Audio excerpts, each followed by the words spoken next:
Dealer Pro dealership. First off, how many repair orders a day should your service advisors be handling? We say that they can handle around 7. Now, if you're a store that does primarily coaches, they aren't going to do 7. They really are probably going to do somewhere around 4 or 5, because as you can imagine, coach in a lot of cases can be more time consuming. Next, shop productivity. Shop productivity should be 100%. So I got a question. Who in this room tracks shop productivity? Does anybody track shop productivity? Okay, a little bit less than half. And maybe not everybody's raising their hand. I'm going to tell you, that is going to be one of the most important things for you to do for your service department for a whole lot of reasons. I'm going to go into a lot of detail about it later, but most shops that I go into before they utilize Dealer Pro training, RV stores are going to be somewhere in that 50 to 60% range. So you got to know, and what is shop productivity? It's basically how many hours that your technician worked versus how many hours you could bill somebody for, billable hours, right? Divide the billable hours into how many he worked. So got to track it if you're not currently right now. If you don't track it, you don't know. And I promise you, if you're not tracking it, you're missing way out. I guarantee your productivity could be much higher if you would pay attention to it. Next, let's talk about bays per tech. We say we can have one technician for every bay. Well, you know what? There's stores that have more than one tech per bay. You can run an apprenticeship program. You can even run a team concept. I worked at a store one time where we had 8 technicians, and actually they were in 4 bays. We had 2 guys in every single bay. So it definitely can be done. Labor gross profit margin. We're going to talk quite a bit about this. This should be somewhere around 75 to 80%.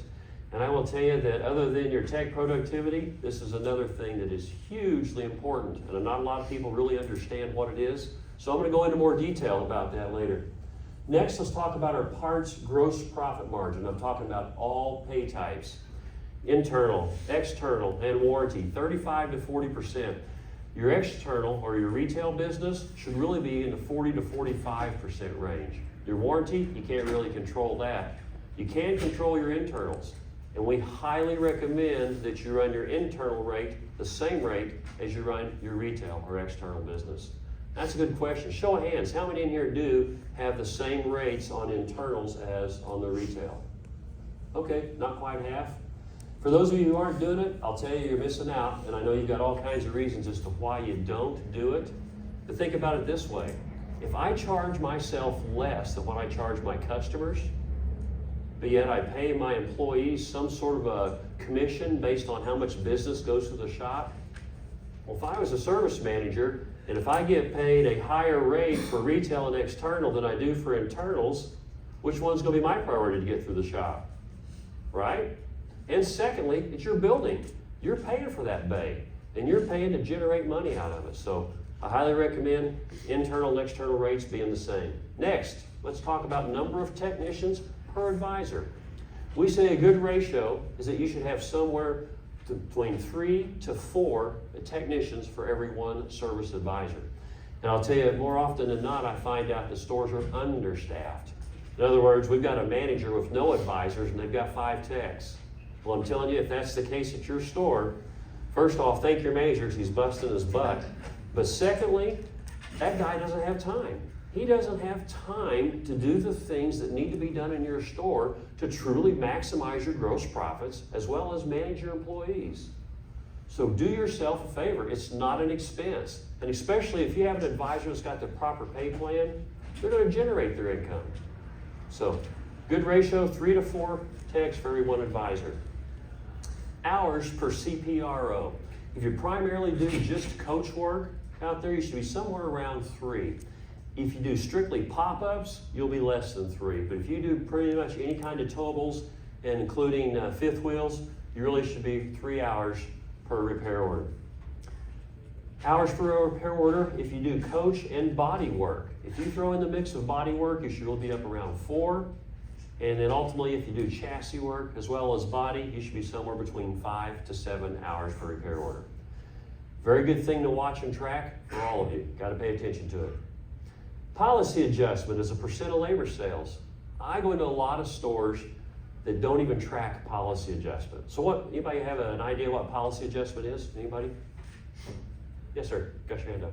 When you're changing it from like a retail and you're like doing it as a courtesy to the customer as a policy.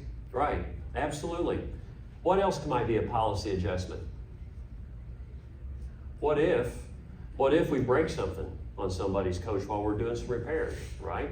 So basically a policy adjustment is any time we're going to charge somebody other than the customer, other than the manufacturer, for something that we're either doing as goodwill or we made a mistake on. Comebacks can also fall into that category.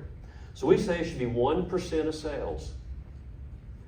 Operating profit is a percent of gross, 25%. Just for this, a show of hands, how many people in here track very bottom line service department profitability? And what I mean by that is, we go through, we've got our labor sales, of course we pay our tax to our employees, well then we have a percentage of rent, we also pay a percentage of our DMS system, utilities for the building, the grounds, the whole shooting match. How many people track that in here? Okay, probably 20%. For those of you that don't, that is something I highly recommend. In the auto industry, every store bar none tracks that. And why do they do it? It will really help you make good decisions going forward. And what do I mean by that? When stores start tracking it, they might realize that all of a sudden, gosh, you know what? As a percentage of my gross profit, my service makes a higher percentage than my sales department does. But I didn't know that. And yet I make decisions daily for my sales department to spend money here and spend money here, and service, no, we shouldn't buy this or we shouldn't buy that. Well, that's a mistake. So you need to know. So just like any business, you really need to break out every single department, and there's benchmarks that are out there. You can look for them and find them. If not, you reach out to me, I'll be glad to share them with you. But one of them is that for every dollar of gross, not sales, but gross profit and service, 25 cents that should hit the very bottom line in net profit. Service absorption, 100%. This is a term that's been in the auto industry for a long, long time. The RV industry is catching on and starting to pay more attention to it. I'm going to go over basically the definition of it real quick for you. So service absorption, it's whatever it takes to pay the entire store's expenses a month minus your variable selling expense, which is selling a new unit or a used unit. So what that means, if I didn't sell a single unit all month long, I would have no variable sales expense because I didn't sell any units, right? What are my expenses in my store? So if you're 100%, you're recession-proof, right? You think that dealer doesn't feel good when he goes in and unlocks that door when he hits that 100% number? He's going to make it. He's going to make it through another 2008, 9, and 10. And whatever's ahead of us coming up in the next 2, 3, 4 years, right? So for service and parts gross profit, to be able to pay the entire store's expenses minus variable selling expense, new and used. Big, big deal. So where's everybody at right now?